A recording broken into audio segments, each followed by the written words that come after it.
আসসালামু আলাইকুম রহমতুল্লাহ। পুলিশ শাক একটা লাভবানীয় একটা চাষ। পুলিশ শাক চাষ করে সকলেই লাভবান হবেন। যেমন ধরেন, পুলিশ শাক এই গাছটা আমি রুইছি আজ থেকে 12 দিন আগে।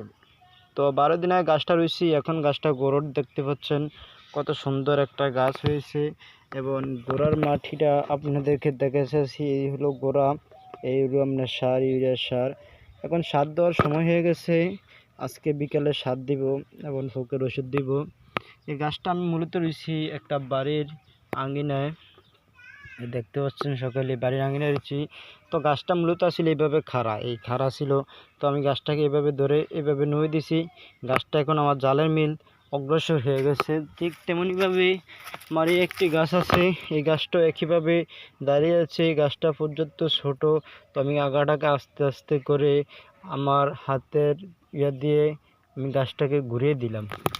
তো প্রিয় দর্শক, যারা পুলিশ শাক চাষ করা নিয়ে ভাবছেন, তাদেরকে বলবো, পুলিশ শাক চাষ করতে হলে আগে পুলিশ শাকের মূলত চাষ করা বিষয়টা জানতে হবে। যেমন ধরেন, আমি পুলিশ শাক বিষয়তে প্রথম দিন করলাম, ওই দিন আমি পুলিশ শাক চাষ করতে গিয়ে আমি খুব একটা লাভবান হতে পারিনি।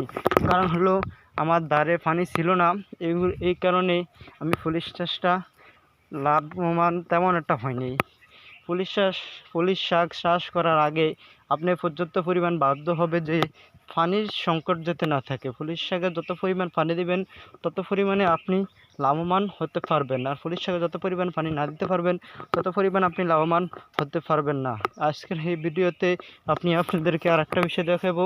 আমার এই গাছটা এখান থেকে বেশি এই পর্যন্ত এসে, তো আমি গাছটার আগাটাকে দেখতে পাচ্ছেন ছিঁড়ে দিয়েছি এবং কাছের দ্বারা কাটে দিয়েছি।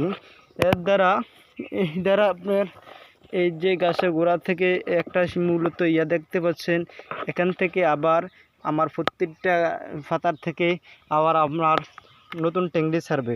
পুরনো এই জালটা পুরোটাই গাড়িয়ে যাবে। অর্থাৎ আজকের ভিডিও এ পর্যন্ত। আসসালামু আলাইকুম।